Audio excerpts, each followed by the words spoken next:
Oke, halo semuanya, sahabat-sahabat TV-ku semua.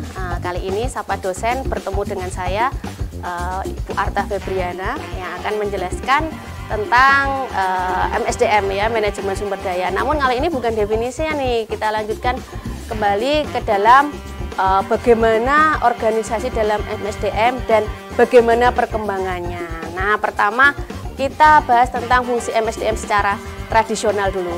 Nah, di sini ada bagan gitu ya, ada gambar gitu ya, bahwa di dalam MSDM itu ada beberapa unit gitu ya, ada unit pengadaan, ada pengembangan, unit kompensasi, unit hubungan perburuhan, dan unit keselamatan dan kesehatan. Nah, di mana unit-unit ini bertanggung jawab ya terhadap manajer-manajer yang ada di atasnya gitu ya. Nah, di situ ada beberapa manajer nih, manajer operasi, manajer pemasaran, manajer keuangan, dan yang dimana manajer SDM ini juga bertanggung jawab terhadap manajer-manajer ini tentang karyawan yang ada di dalam bidang-bidang tersebut. Nah, selain itu manajer SDM ini juga bertanggung jawab terhadap manajer umum dan CEO-nya. Nah, ini adalah gambar atau organisasi ya secara tradisional ya pada perusahaan besar gitu ya. Nah, berdasarkan perkembangannya ya ada pengembangan fungsi SDM selanjutnya, yaitu kita lihat bahwa semakin berkembangnya zaman gitu ya.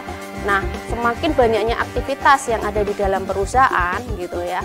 Nah, akan semakin tinggi pula gitu ya ini ya kecelakaan atau kesehatan yang berhubungan dengan itu terjadi gitu ya. Maka dari itu semakin besar pula tanggung jawab di dalam MSDM gitu. Maka dari itu untuk mengurangi tanggung jawab itu dibentuklah pengembangannya dibentuklah satu unit lagi, yaitu tentang K3.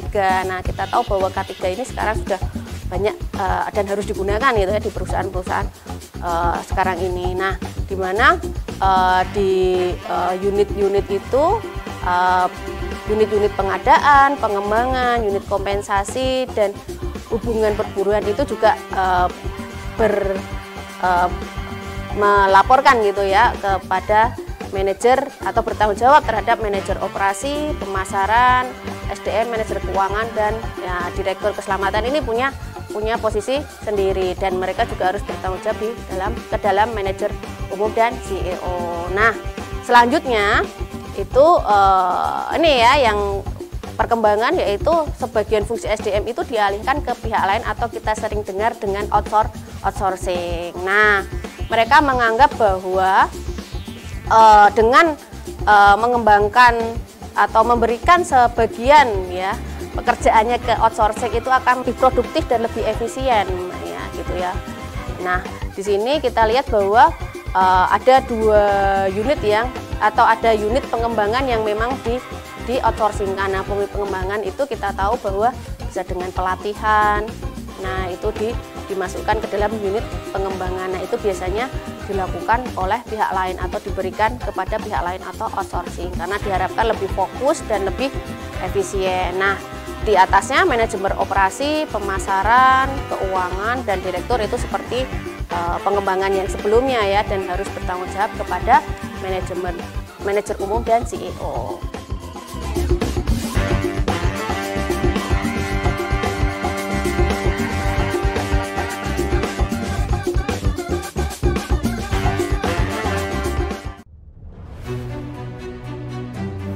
Jadi rumah BUMN Gunung Kidul ini dibangun untuk mendampingi UMKM agar lebih dikenal di banyak kalangan masyarakat. Salah satu dari 4 prioritas programnya adalah ekspor. Kemudian kami dapat tawaran dari PLN untuk mengikuti pameran di Pasar Senggol Turki. Untuk PLN kami menyampaikan yang pertama terima kasih atas kesempatannya selama ini.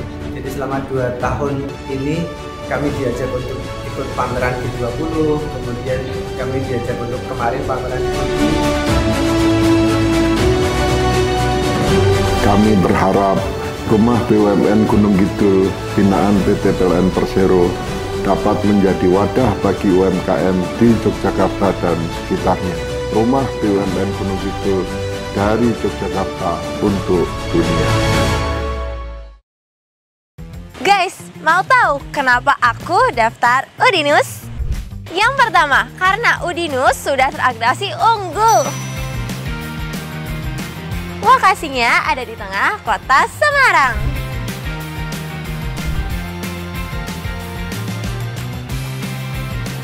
Kampus berbasis IT dan kewirausahaan.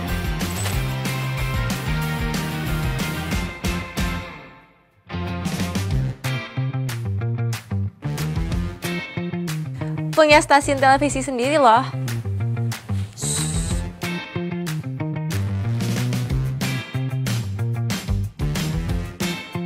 Ada komunitas e-sportnya juga loh.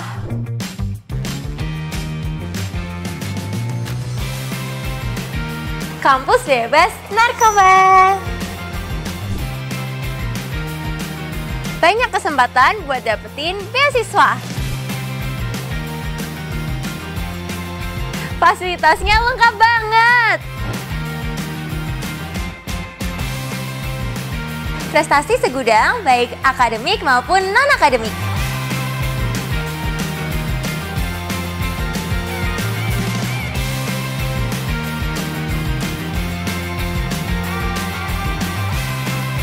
Kampusnya nggak cuma ada di Semarang loh, tapi ada di Kediri dan juga Lombok.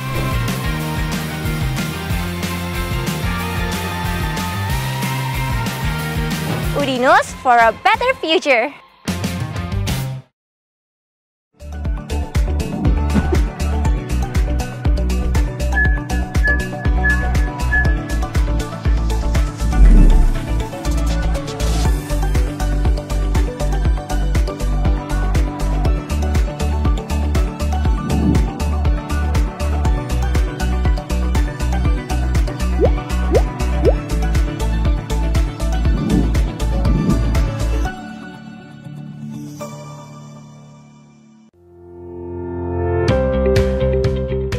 Fakultas Teknik Universitas Dian Nuswantoro adalah salah satu fakultas teknik terbaik di Indonesia.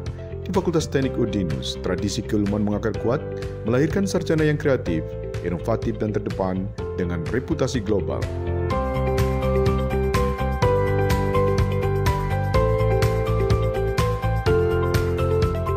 Fakultas Teknik Udinus menjalin joint program dengan perguruan tinggi ternama baik dalam maupun luar negeri.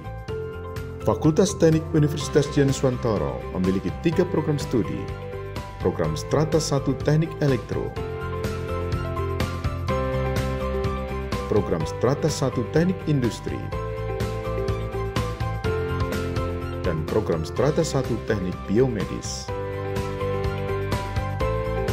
Fakultas Teknik Universitas Dian Nuswantoro terus tumbuh untuk menjadi yang terbaik, menghasilkan lulusan yang mampu mengembangkan karyanya demi pembangunan dan kemajuan bangsa. Selamat datang di Fakultas Ekonomi dan Bisnis Udinus. FEB Udinus telah menjadi fakultas pilihan utama di bidang ekonomi. Menumbuh kembangkan kreativitas dan inovasi yang bermanfaat bagi masyarakat, pemerintah, dan dunia usaha. Tertarik ekonomi, bergabunglah bersama kami. Wong lulus sekolah malah domblang-domblong, pengen langsung kerja. Mbok kuliah neng dinus-dinus apa kae sing kampuse biru nggone Mbak Yumu kuliah karo kanca-kancane kae lho. Eits, itu Udinus, Universitas Dian Nuswantoro, salah satu pelopor kampus teknologi dan komputer di Indonesia. Nah, contohnya Mbak Yumu karo koncone. Mbak Yumu lulus kuliah langsung kerja. Koncone lulus kuliah buka usaha. Kan iso membuka lapangan pekerjaan. Universitas Dian Nuswantoro, perguruan tinggi terakreditasi unggul dengan 5 fakultas unggulan, program pasca sarjana, dan program doktor. Kampusnya adem, apik kaya mall. Mahasiswane ya akeh sing berprestasi nasional sampai internasional. Udinus berada di pusat kota Semarang dengan akses mudah, lengkap dengan fasilitas laboratorium, sport center, poliklinik, suasana kampus yang edukatif dan kolaboratif. Ojo lali, yuk daftar Udinus Polke, Universitas Dian Nuswantoro, jempol dan oke.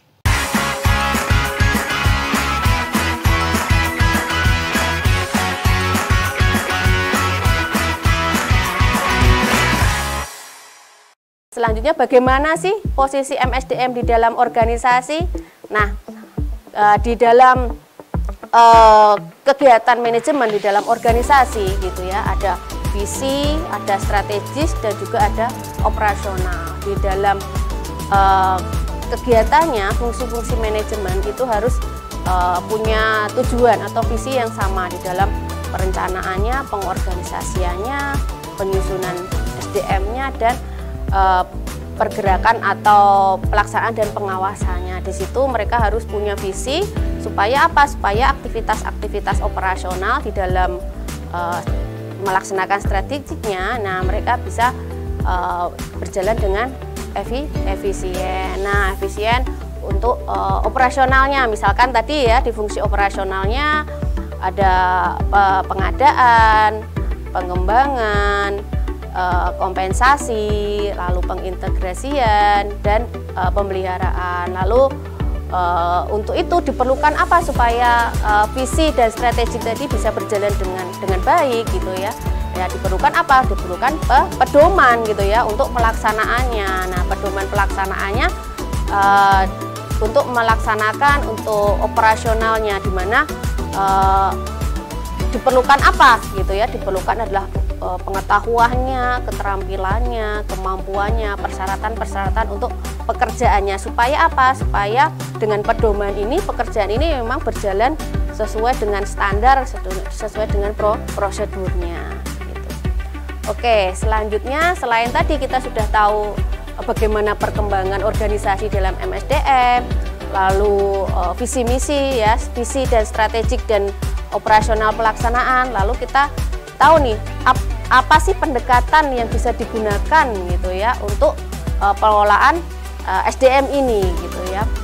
Nah, pendekatan ini digunakan untuk apa? Supaya kita bisa tahu metode-metode apa sih yang paling cocok gitu ya untuk perusahaan kita, karena metode satu dengan metode yang lain itu akan berbeda gitu ya ketika digunakan untuk perusahaan A atau perusahaan B, karena karakteristik setiap perusahaan itu berbeda. Jadi kita tidak bisa tuh di perusahaan A cocok nih, pasti di perusahaan saya juga cocok, belum tentu gitu ya, karena di setiap organisasi ini punya karakteristik ya tentunya SDM yang berbeda, karena SDM ini atau orang itu kan tidak bisa ditiru gitu ya, tidak bisa diduplikat gitu ya, beda dengan produk ataupun yang lain gitu ya, karena manusia itu kan unik gitu ya. Nah ini kita kembali lagi ke metode pendekatan. Nah, jadi pengalaman masa lalu ya, keberhasilan masa lalu itu bisa digunakan untuk menjadi contoh gitu ya, untuk melaksanakan perusahaan di masa sekarang. Kegagalan pun juga sama gitu ya, kegagalan dengan kegagalan di masa lalu, kita bisa mencari metode-metode lain yang lebih baik gitu untuk kita gunakan di dalam perusahaan kita. Nah, kita kembali lagi ke metodenya. Ada 3 metode yang bisa digunakan: metode mekanis, metode paternalis, dan metode hubungan manusia. Nah, kita lihat nih, pendekatan yang pertama adalah pendekatan mekanis.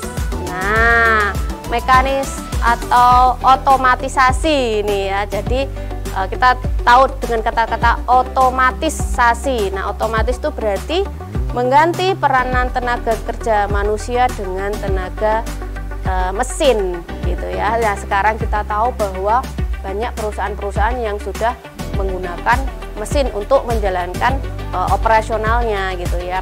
Nah, dengan ini pertimbangannya apa sih menggunakan mesin? Nah, pasti ya pertimbangannya ekonomis ya, ekonomis, lebih efektif, dan bisa menghasilkan produk lebih banyak, lebih besar, lebih baik, lebih terstandar.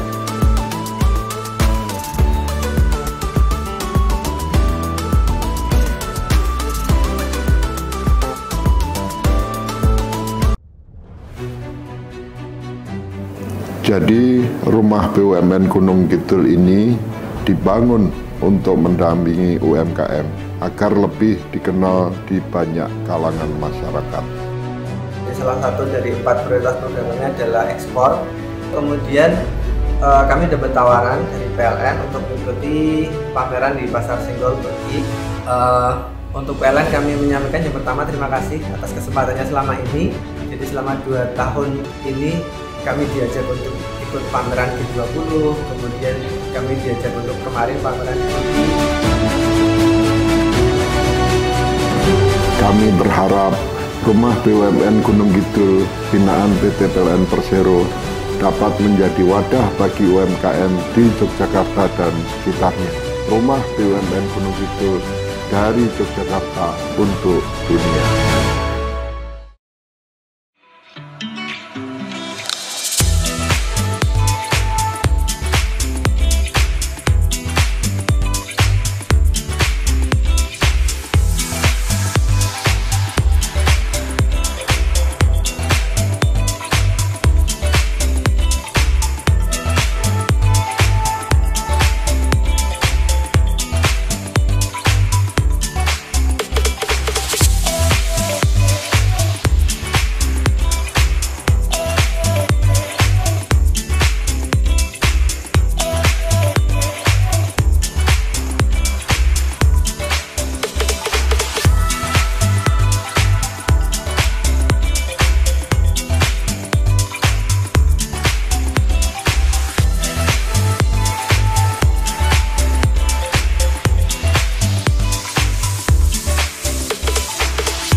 Jadi rumah BUMN Gunung Kidul ini dibangun untuk mendampingi UMKM agar lebih dikenal di banyak kalangan masyarakat. Salah satu dari 4 prioritas programnya adalah ekspor. Kemudian kami dapat tawaran dari PLN untuk mengikuti pameran di Pasar Senggol Turki. Untuk PLN kami menyampaikan yang pertama terima kasih atas kesempatannya selama ini. Jadi selama 2 tahun ini kami diajak untuk ikut pameran G20, kemudian kami diajak untuk kemarin pameran di Turki. Kami berharap rumah BUMN Gunung Kidul binaan PT PLN Persero dapat menjadi wadah bagi UMKM di Yogyakarta dan sekitarnya. Rumah BUMN Gunung Kidul dari Yogyakarta untuk dunia.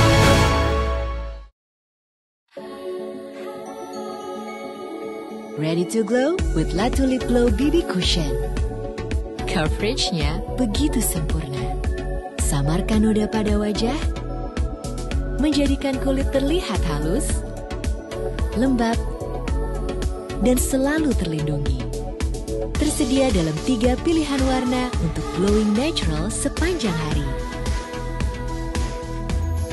La Tulip Glow Series. Yuk nonton siaran televisi digital? Bagaimana ya cara menangkap siaran televisi digital? Pertama, pastikan di daerah Anda sudah ada sinyal siaran televisi digital.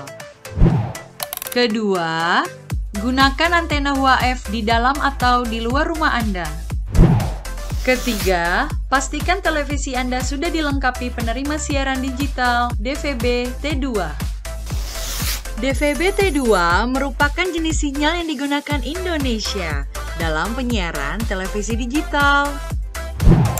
Keempat, pilih auto scan, lalu pindai televisi Anda. Bagaimana jika televisi Anda masih analog? Pasangkan set-top box, televisi Anda otomatis menangkap siaran digital. Bersih gambarnya, jernih suaranya, canggih teknologinya. Bingung lulus SMA mau lanjut kemana? Ingin yang sesuai passion? Lulus bisa bekerja di entertainment, menjadi presenter, pembawa berita, atau sebagai public relation di perusahaan terkemuka. Gabung saja di S1 Ilmu Komunikasi Universitas Dianuswantoro. For a better future.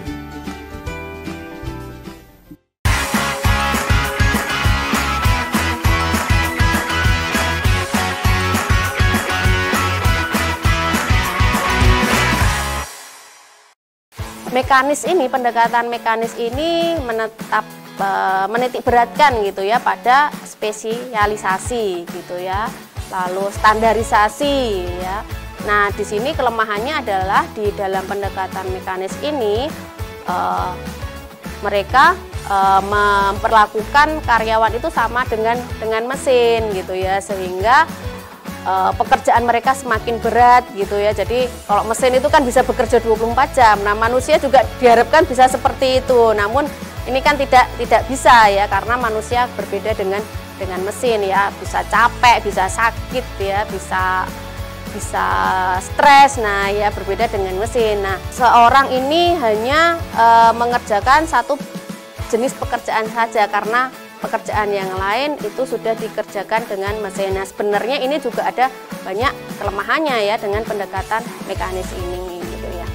Lalu selanjutnya untuk memperbaiki tadi ya ada pendekatan paternalist. Paternalist ini atau paternalistic approach gitu ya. Jadi ini lebih kepada manajer ini atau pimpinan ini mengarahkan bawahannya dengan bertindak sebagai bapak terhadap anak-anaknya. Bagaimana sih bapak terhadap anak-anaknya? Yaitu mengayomi gitu ya, melindungi gitu ya,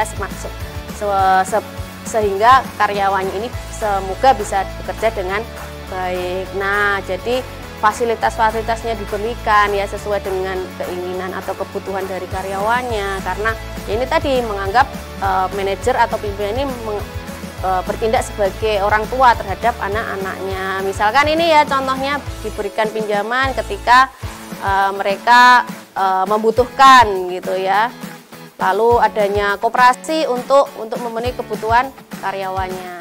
Nah, selanjutnya adalah yang ketiga ya, pendekatan yang terakhir adalah pendekatan sistem sosial atau hubungan manusia. Nah, di dalam sistem sosial ini atau hubungan manusia ini ya memandang bahwa organisasi itu adalah suatu sistem yang kompleks gitu ya, sehingga sistem ini yang ada di dalam maupun yang di luar ini harus bekerja bersama ya supaya bisa harmonis. Bagaimana caranya bahwa ini bisa terjalin dengan baik? Nah, berarti harus ada apa? Interaksi antara semuanya yang ada di dalam organisasi ya, bawahan dengan atasan, karyawan dengan karyawan, sehingga mereka berpikir bahwa mereka ini saling membutuhkan. Nah, bagaimana sih ketika kita itu merasa saling membutuhkan? Ya pasti kita akan berhubungan baik dengan mereka gitu ya, dengan atasan ataupun bawahan ataupun sesama rekan, karena mereka merasa bahwa pekerjaannya itu bergantung dengan orang lain. Ketika saya baik, pekerjaan selanjutnya juga akan baik. Ketika saya buruk, ya pekerjaan selanjutnya juga akan buruk. Nah, maka dari itu ini yang dimaksud dengan sistem menjadi terkait. Nah, jadi sehingga perannya masing-masing ini, setiap komponen ini bisa berjalan dengan baik. Nah, selanjutnya dalam hubungan sosial ini atau sistem sosial ini, nah ini komunikasi itu sangat penting ya. Jadi komunikasi dua arah ya. Jadi adanya umpan balik yang positif ya tentunya ya. Untuk apa umpan balik positif? Ya pastinya untuk memotivasi supaya apa? Supaya mereka bisa lebih giat, lebih semangat ya untuk bekerja. Lalu terbentuk hubungan sosial yang lebih baik dan menguntungkan. Nah, ini juga sangat penting ya hubungan yang harmonis ini, karena kita tahu bahwa yang sempat kita bahas gitu ya, bahwa ada 3 pihak ya yang berada di dalam organisasi itu. Ada pihak pengusaha, pihak karyawan, dan pihak pemerintah, di mana kalau ini tidak terbentuk dengan baik ya, nah jadi juga akan mengurangi efektivitas dan produktivitas dari pelaksanaan koperasi di dalam organisasi. Nah, Untuk itu ya, untuk kali ini ya, jadi kita sudah bahas nih tadi tentang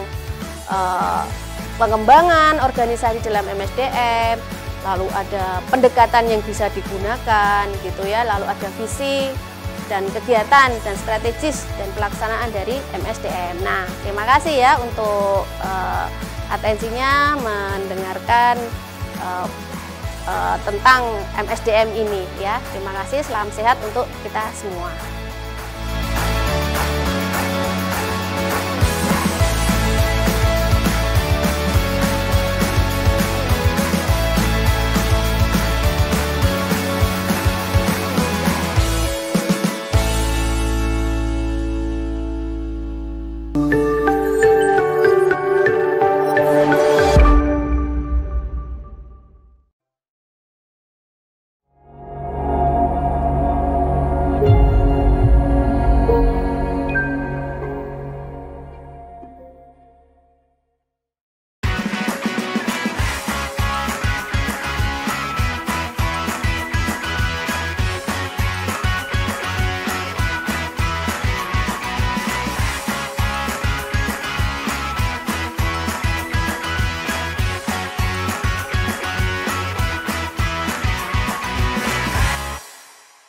Halo teman-teman, salam sehat.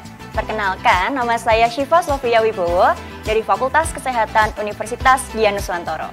Balik lagi nih ke acara Sapa Dosen. Hari ini saya akan menjelaskan tentang materi persiapan kesehatan pranikah. Oke, jadi teman-teman, persiapan kesehatan pranikah itu sangat penting untuk mempersiapkan kondisi kesehatan calon pengantin sebagai calon orang tua agar siap untuk menjalani kehamilan yang sehat sehingga dapat melahirkan generasi penerus bangsa yang sehat, cerdas, dan tentunya berkualitas. Calon pengantin diharapkan dapat mendapatkan pemeriksaan kesehatan reproduksi untuk deteksi dini, penyakit maupun faktor resiko yang dapat mempengaruhi kesehatan reproduksinya. Dan tentu saja mendapatkan intervensi sedini mungkin jika ditemukan penyakit atau apapun itu faktor resikonya. Pemeriksaan kesehatan yang perlu dilakukan ada 3. Yang pertama adalah pemeriksaan tanda-tanda vital, yang kedua pemeriksaan status gizi, dan yang ketiga pemeriksaan laboratorium. Oke, kita masuk materi yang pertama nih, yaitu tentang pemeriksaan tanda vital. Ada 4 tanda vital yang harus diperiksa. Yang pertama ada pemeriksaan suhu, pemeriksaan nadi, frekuensi nafas, dan tentu saja tekanan darah. Hasil pemeriksaan tanda vital yang tidak normal akan dikhawatirkan merupakan indikasi gejala suatu penyakit. Jika hasil pemeriksaan tidak normal, maka petugas kesehatan akan melakukan pemeriksaan lebih lanjut atau bahkan rujukan ke fasilitas kesehatan yang lebih lengkap dan tentu saja dengan dokter spesialis yang lebih memadai. Ada pemeriksaan status gizi. Ada 4 juga. Yang pertama ada pemeriksaan berat badan, kedua tinggi badan, ketiga adalah pemeriksaan lengan atas atau lila, dan yang keempat adalah tanda-tanda anemia atau kekurangan darah. Tentang pemeriksaan status gizi tadi akan saya jelaskan di akhir nanti. Oke, kita masuk ke pemeriksaan yang ketiga, yaitu pemeriksaan laboratorium. Ada pemeriksaan darah rutin, termasuk di dalamnya adalah HB atau hemoglobin, ada pemeriksaan golongan darah, dan pemeriksaan resus darah. Yang kedua ada pemeriksaan urin rutin, dan yang ketiga ada pemeriksaan lain atas indikasi, termasuk di dalamnya pemeriksaan gula darah, infeksi menular seksual atau IMS, kemudian pemeriksaan HIV, malaria, thalassemia, hepatitis B, TORCH, termasuk di dalamnya nanti ada pemeriksaan untuk mendeteksi apakah calon pengantin menderita penyakit TORCH dan lain sebagainya. Oke, kita masuk ke penjelasannya bahwa nilai HB normal untuk wanita dewasa atau calon pengantin wanita adalah 12 sampai 15 gram per desiliter. Untuk pemeriksaan resus atau pemeriksaan darahnya, diharapkan calon pengantin memiliki resus yang sama. It's okay kalau golongan darahnya berbeda, tapi resusnya diusahakan sama ya teman-teman. Jika memang nanti resusnya berbeda, kalau calon pengantin resusnya berbeda, masih boleh kok menikah. Tetapi nanti calon pengantinnya kalau mau punya anak harus berkonsultasi lagi dengan dokter yang spesialis. Gimana nih caranya biar resus anaknya nanti tidak terkena suatu penyakit atau apapun itu.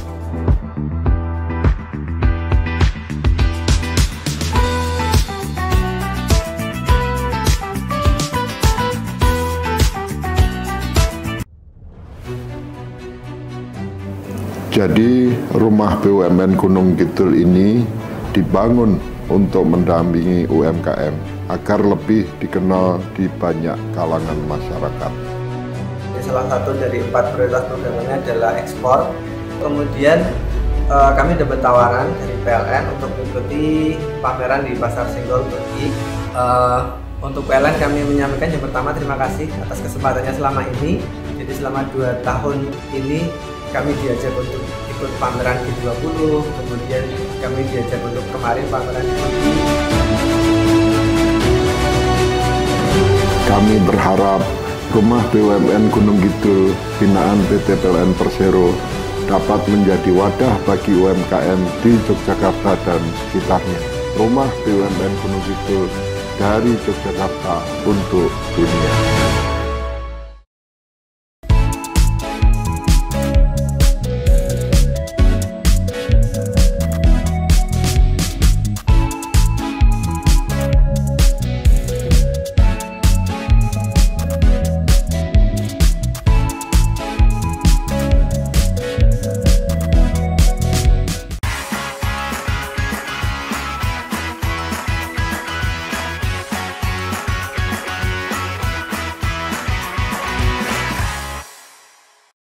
Oke, untuk pemeriksaan berikutnya ada imunisasi tetanus untuk calon pengantin, baik itu calon pengantin perempuan maupun calon pengantin laki-laki. Imunisasi tetanus untuk WUS atau wanita usia subur, ini berarti imunisasi tetanus untuk yang perempuan ya, termasuk ibu hamil dan calon pengantin, merupakan imunisasi lanjutan yang terdiri dari imunisasi terhadap penyakit tetanus dan difteri. Calon pengantin perempuan, yang perempuan aja dulu kita bahasnya, calon pengantin perempuan perlu mendapat imunisasi tetanus agar memiliki kekebalan saat hamil dan melahirkan. Diharapkan ibu dan bayinya akan terlindung dari penyakit tetanus. Tiap WUS atau wanita usia subur atau yang berusia rentan 15 sampai 49 tahun termasuk diantaranya adalah calon pengantin, diharapkan sudah mendapat 5 kali imunisasi tetanus lengkap atau T5. Imunisasi lengkap dihitung sejak bayi dan saat berada di sekolah dasar. Jadi kalau teman-teman di SD-nya dulu udah dapat imunisasi, itu termasuk ke dalam imunisasi tetanus.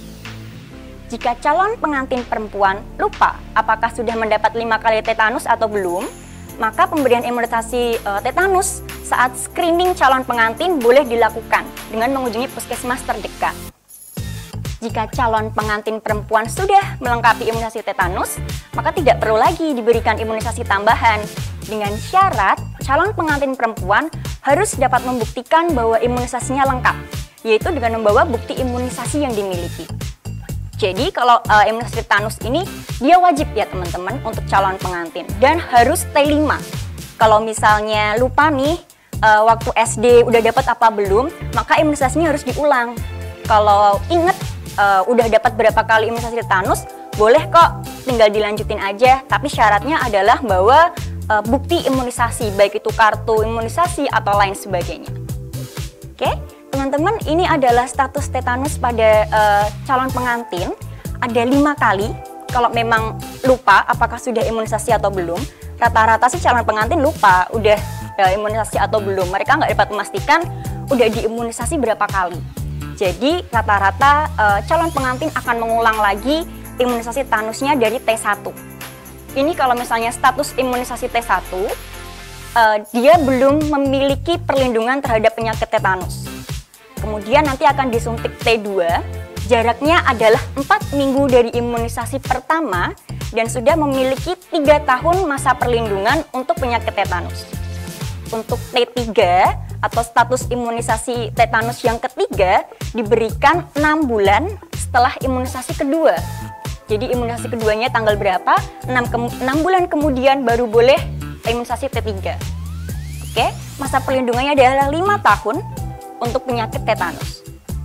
Kemudian berikutnya ada imunisasi T4, jaraknya 1 tahun setelah imunisasi T3. Masa perlindungannya adalah 10 tahun untuk penyakit tetanus. Yang terakhir ada T5, jarak intervalnya dari T4 adalah 1 tahun. 1 tahun dari imunisasi T4 atau imunisasi terakhir, dan perlindungan untuk tetanusnya adalah 25 tahun. Jadi udah bisa untuk seumur hidup.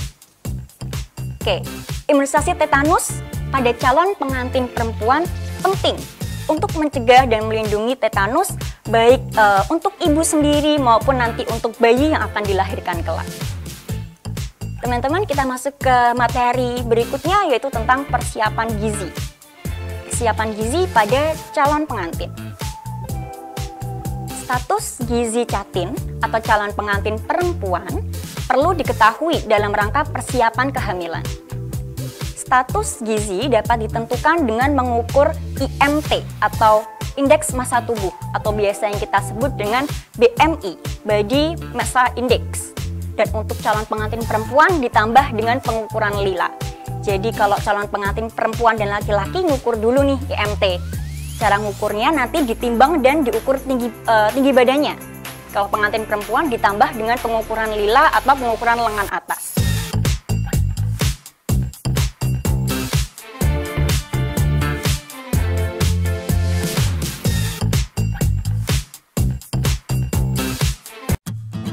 Budaya menjadi ciri khas suatu bangsa. Bahasa sebagai media komunikasi antar negara menjadi yang terdepan dalam budaya dan bahasa yang ingin dicapai Fakultas Ilmu Budaya Universitas Dian Nuswantoro Semarang. Menjadikan lulusan yang profesional, sarana dan prasarana yang lengkap, skill plus program, serta bekerja sama dengan universitas terkemuka di dunia. Let's join us. Udinusへ来てください。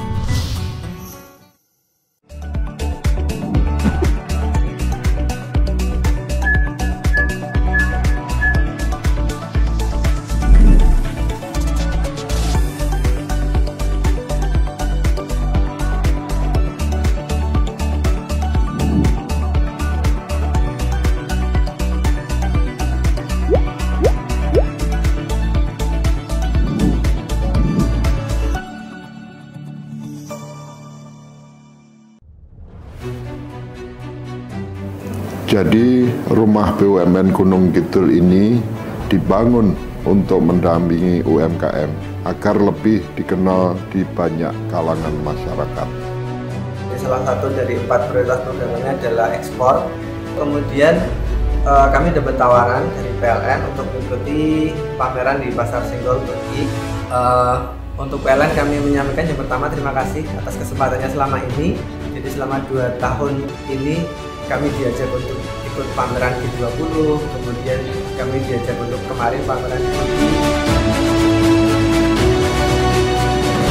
Kami berharap rumah BUMN Gunung Kidul binaan PT PLN Persero dapat menjadi wadah bagi UMKM di Yogyakarta dan sekitarnya. Rumah BUMN Gunung Kidul dari Yogyakarta untuk dunia.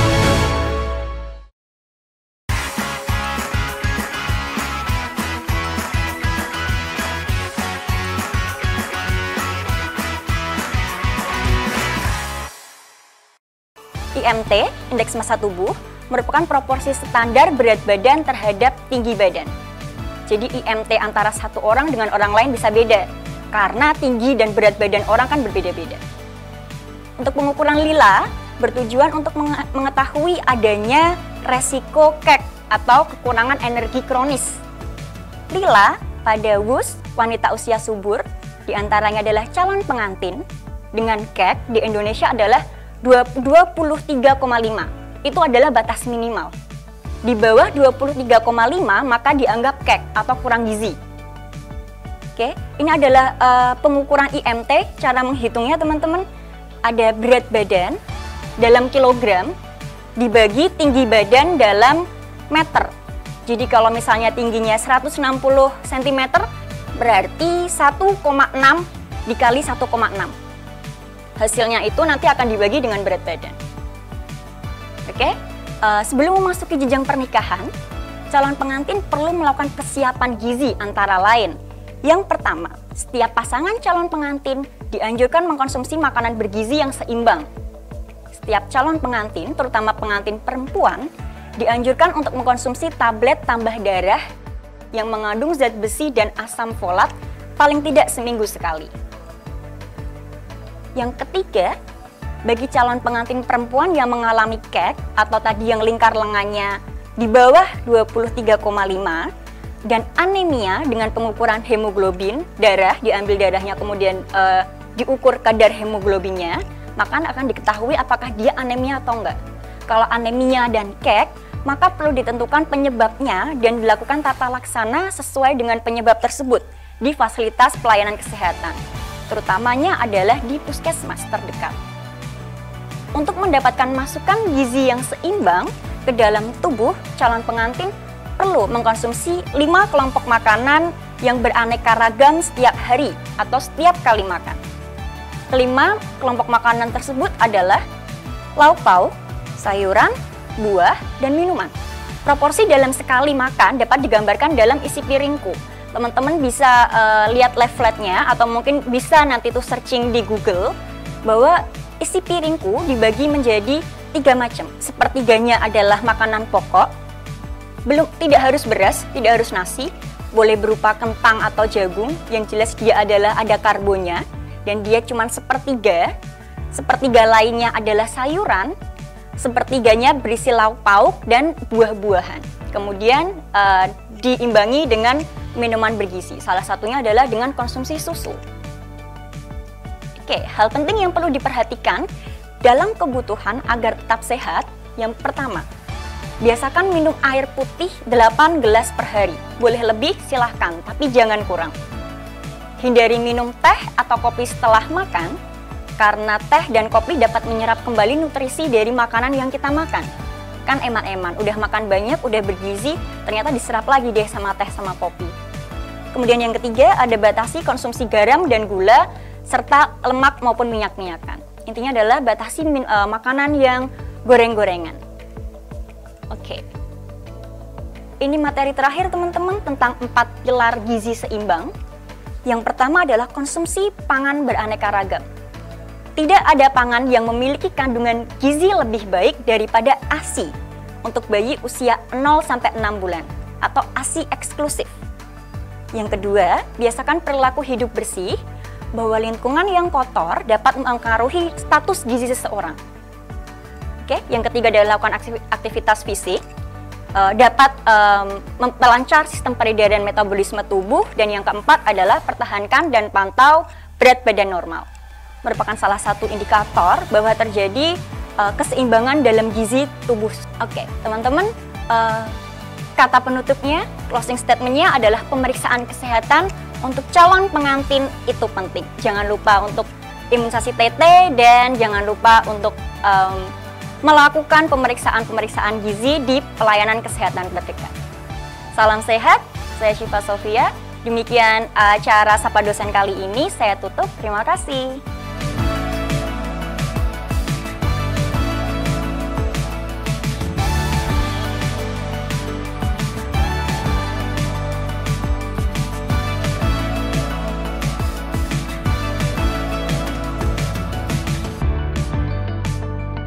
Thank you.